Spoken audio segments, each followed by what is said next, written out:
welcome to this Yin 30. So, a little bit cold today in Melbourne, back into winter. So, you can have a little blanket. As usual, I'll just start with some props, but don't have to have the props.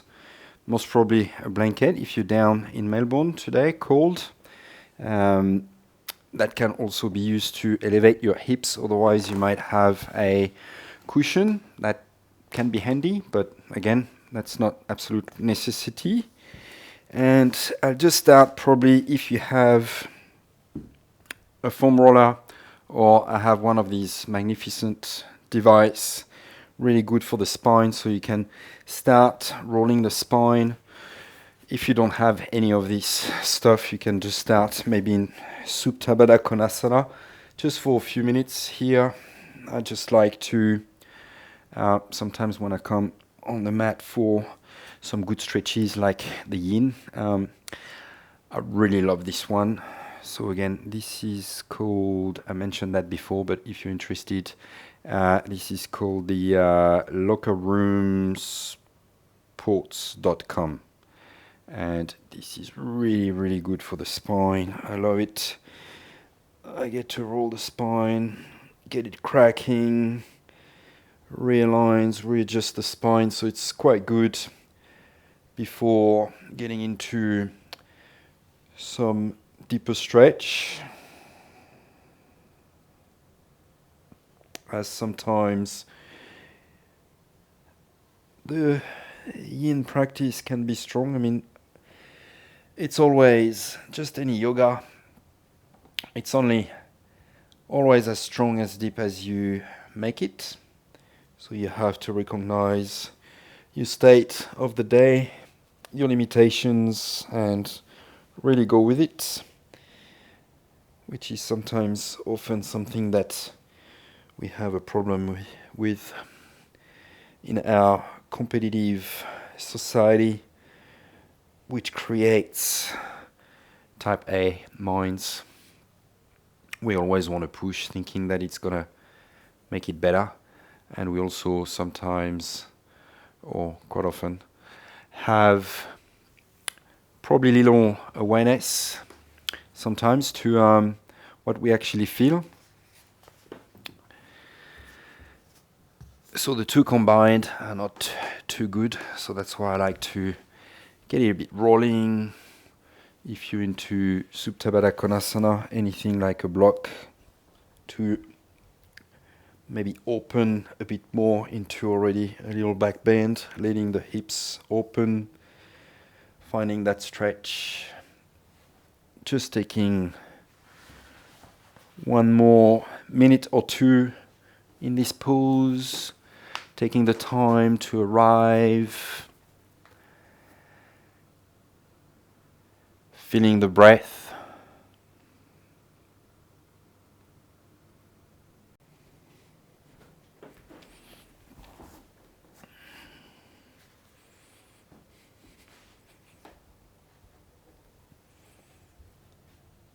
And you can slowly start to release from your lying position, coming onto your knees. So now we'll go into a deeper back bend, moving into Anahata. You can probably just relax your toes, just making sure, so the alignment to really get into the pose is to get your hips right above your knees, and you just start to walk your hands forward, arms straight. So that's maybe when some sort of prop like block, a cushion, can come handy for your chest if you feel this is something that works a little bit too much on your neck, spine. But the idea is to kind of let your heart hang down, so not coming forward, otherwise you lose the stretch. Again, you want to make sure that your hips are back, palms into the floor, and you should be feeling really good stretch into the shoulders, so it opens the chest, the shoulders, and you really want to sort of feel the back of the heart, the middle of the spine that sort of really dumps down, so get a bit of a stretch. I mean, it depends obviously what sort of whatever injury or anything with your spine history you might have. We all have tightness in different parts. Some people more in the lumbar spine or more in the thoracic spine. Obviously, if you've got neck issues, you don't want to bring your chin to the floor, but rather your forehead. And that's when a pillow or a block can come handy if you feel this is enough for your shoulders and you don't want to have your shoulders work up too much. Otherwise, breath by breath, you'll notice, and practice by practice, you'll notice that your heart is going to start to reach down towards the floor, arching a bit more into the spine, stretching into those shoulders.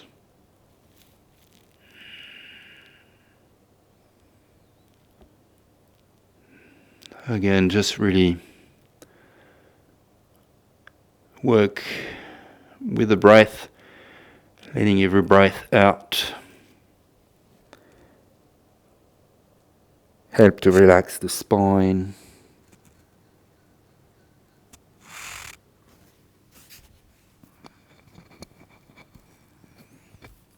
Just taking maybe 1 more minute or so in this pose.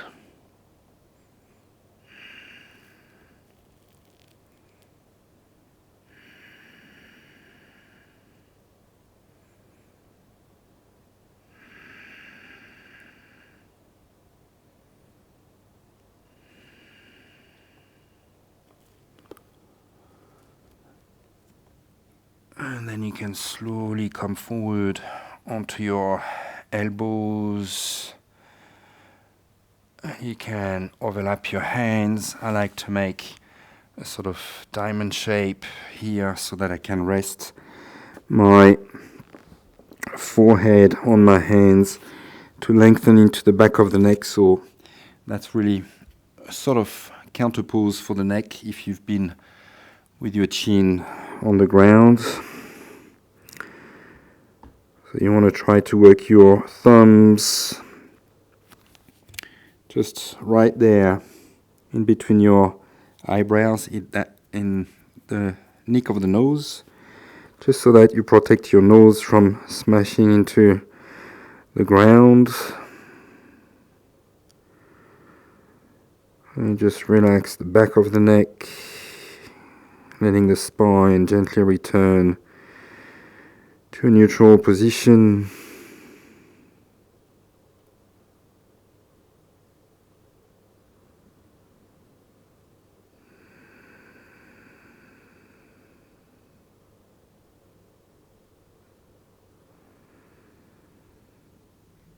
And then you can gently stretch into Balasana, child's pose. You can keep your knees nice and wide.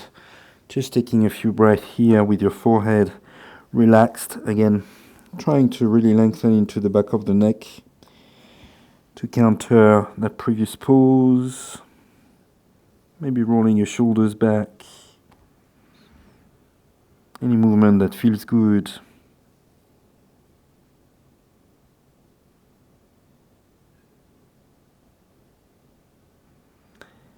Even if you feel like a good stretch into the back of the neck before we move on, you can tuck your chin in, bringing your hands, the palms, into the back of your head, crown of the head to the floor. And you can lift your hips and just really round into the back of the heart, back of the neck.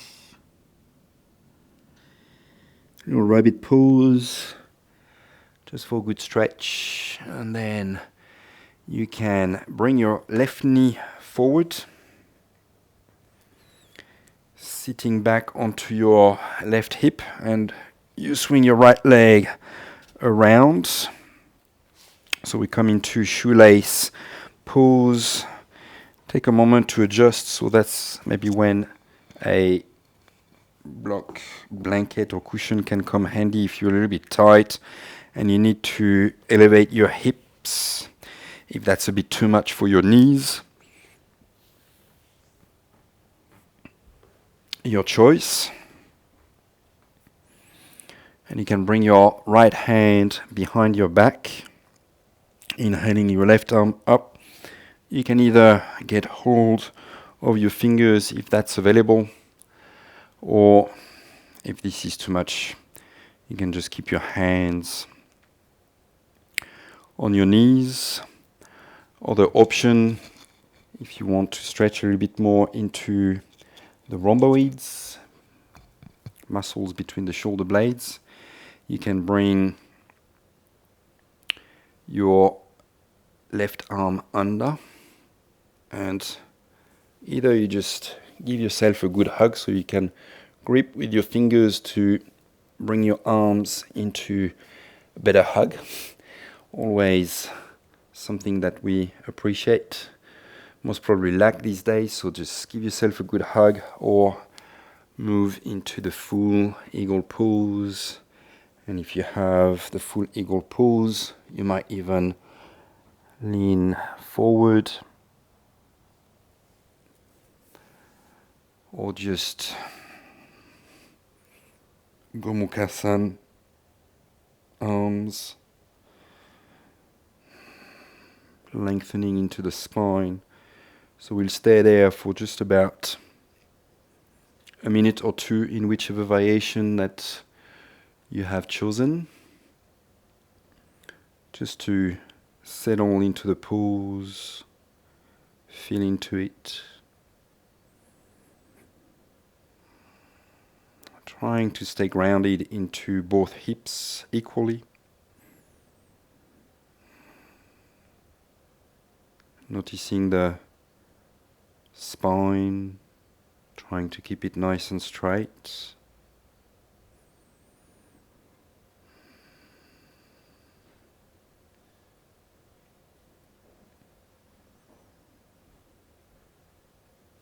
Trying to lengthen as you inhale.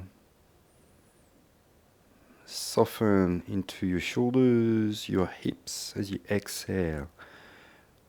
Try to find a little bit more ease, sweet spot in the pose.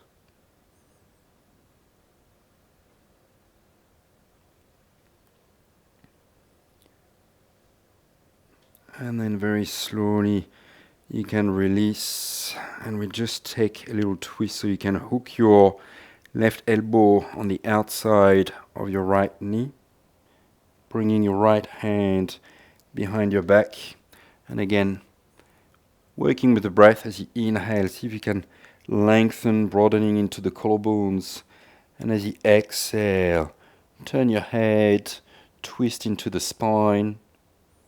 We'll take a few breaths in here.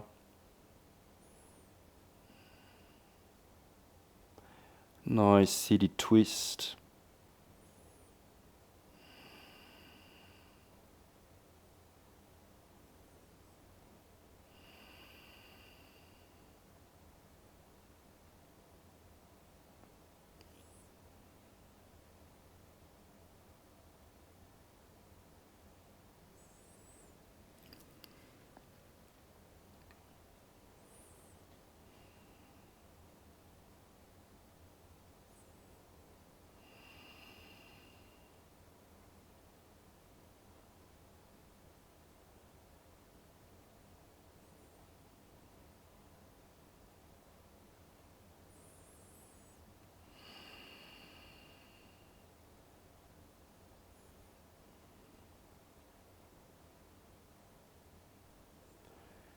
Very slowly, on an inhale, you unwind and you come back. And you're going to bring your right ankle to kiss your left knee, and you can gently lean back on your hands. If you have wrist issues, you'll be lying all the way down onto your back. Otherwise, see if you can just stay onto both hands behind you, and you're just gonna bring your left heel to align with your left hip. So you can start with your leg a little bit extended, just so that you can enter into the pose nice and easy. Again, you might just lie down for thread the needle if that's enough for you. Otherwise, you can try it also. Just sort of next level is on your elbows, but rather full pose. Idea here would be to be on your hands with your fingers pointing forward. If that's too much for your wrist, you can just keep your fingers pointing back, a little bit easier, and try to open through the chest. So if you want to work on your wrists a little bit more, again, trying to draw your shoulder blades towards each other. And if you want to find a stronger edge, you just walk your left foot a little bit closer to your hip, and you try to keep opening that right knee. Or not opening the right knee, but moving that knee away from your chest. Still flexing your left foot to protect the knee. It's not too strong in this pose, so it should be fine. And try to keep your chest reaching forward so that you stretch also into your shoulders.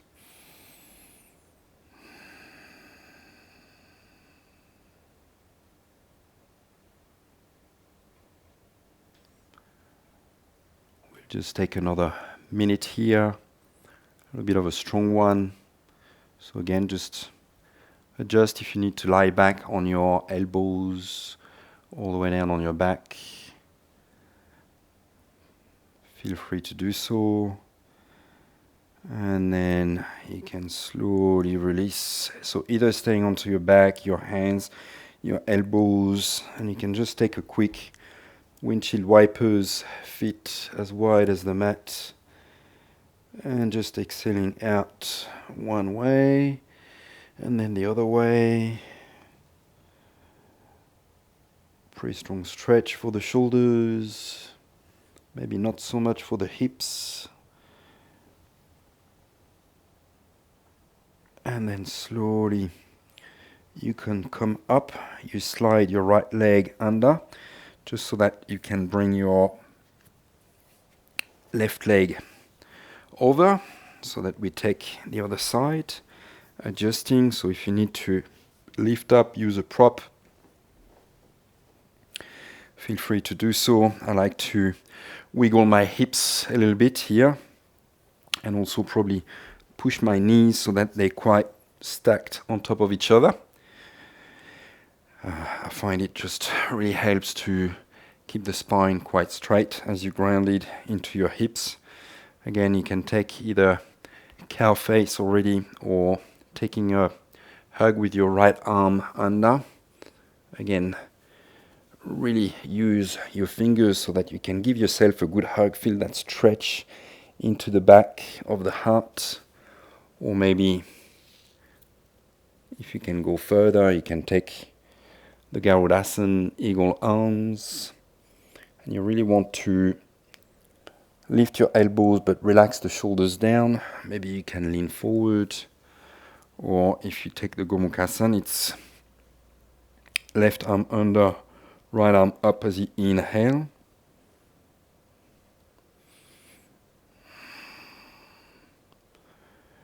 And it's probably good to keep the spine straight.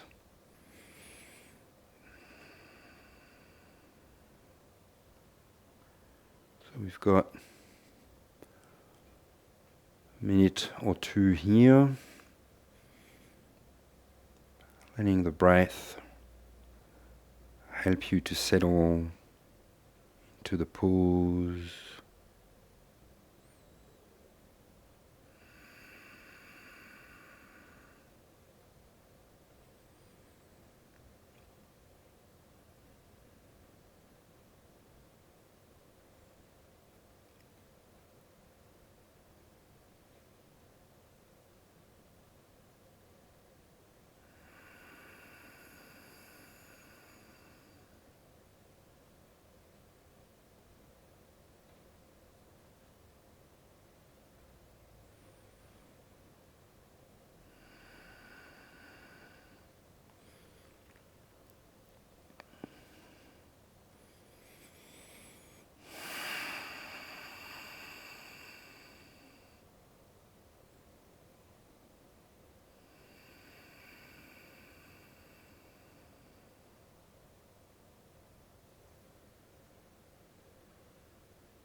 And gently releasing as you exhale, coming into your twist.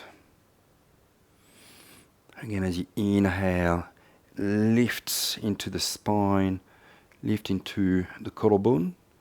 And as you exhale, nice twist, looking towards behind you.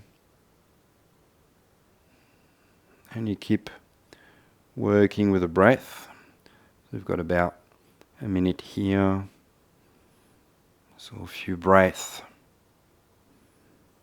to feel that lift into the heart,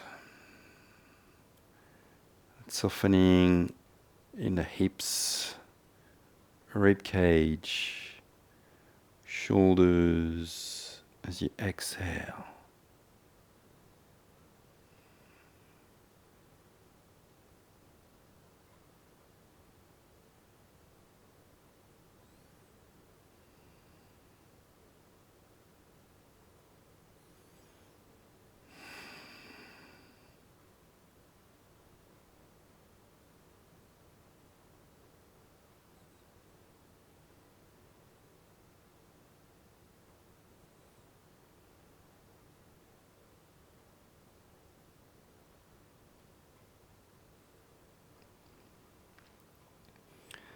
Nice and slow, you can inhale to come back to center, and after the hug comes the kiss. So you can again get your left ankle to kiss your right knee. Kissy, kissy, kissy, either lying onto your back, elbows, whatever's most appropriate for you. Aligning right foot, right hip. Again, maybe coming onto your hands. See if you can maybe even arch into the spine. Depends how far you want to go into the pose, or if you just want to focus on your hips, you just do a thread the needle maybe. Otherwise, you've got a little bit more here into wrists, shoulders. Again, the closer the heel, the stronger the stretch, but you definitely want to try to work that left knee away from the chest. Not too long here, that's a pretty strong one. Bit of a deep stretch.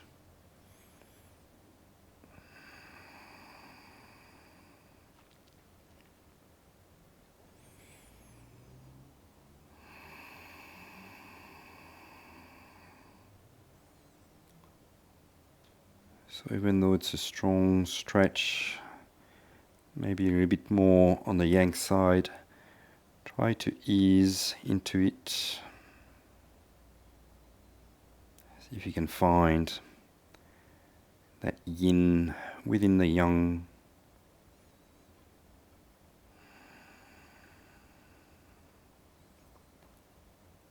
And for that, maybe it's the exhale that is going to help you to really relax into it.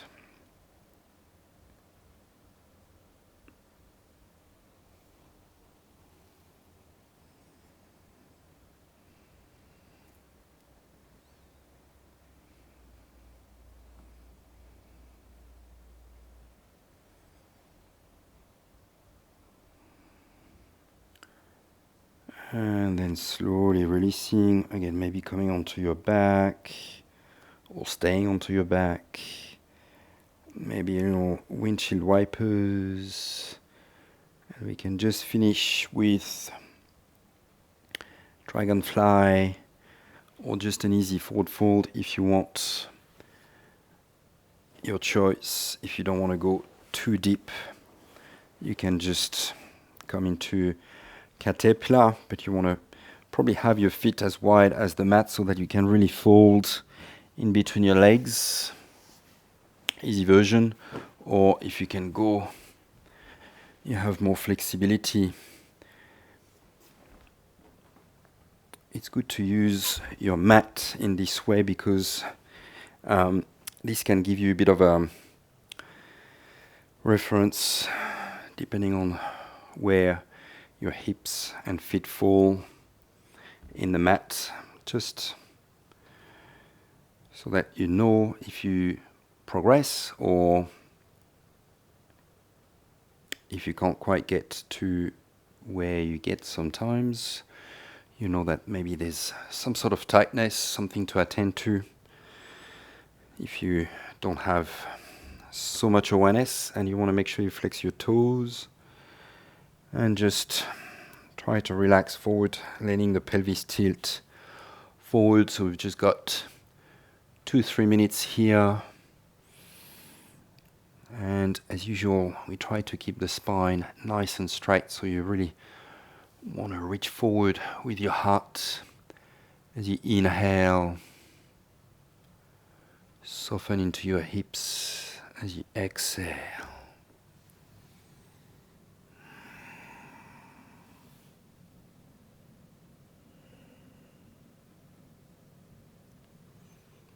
And just soften here.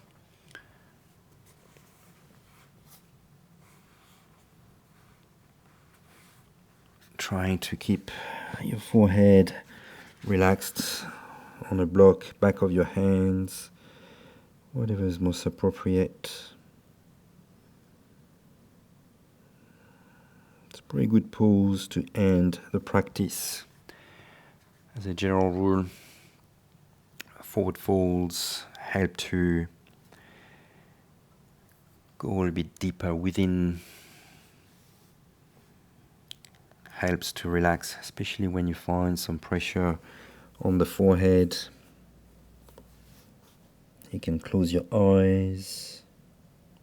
This gets us ready for Shavāsana, a final relaxing pose.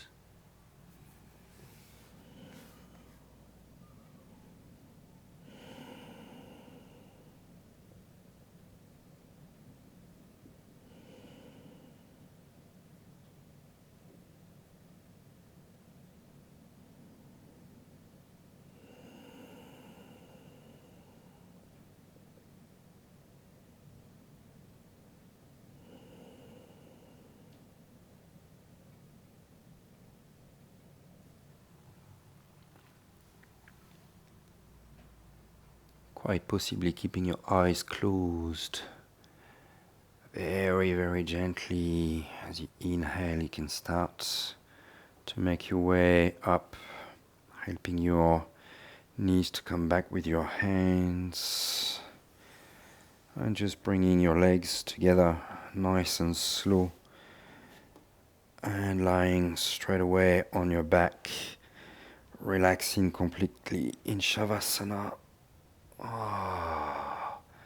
Such a nice release into the hips, back of the legs from this strong pose. Just enjoy that, relax.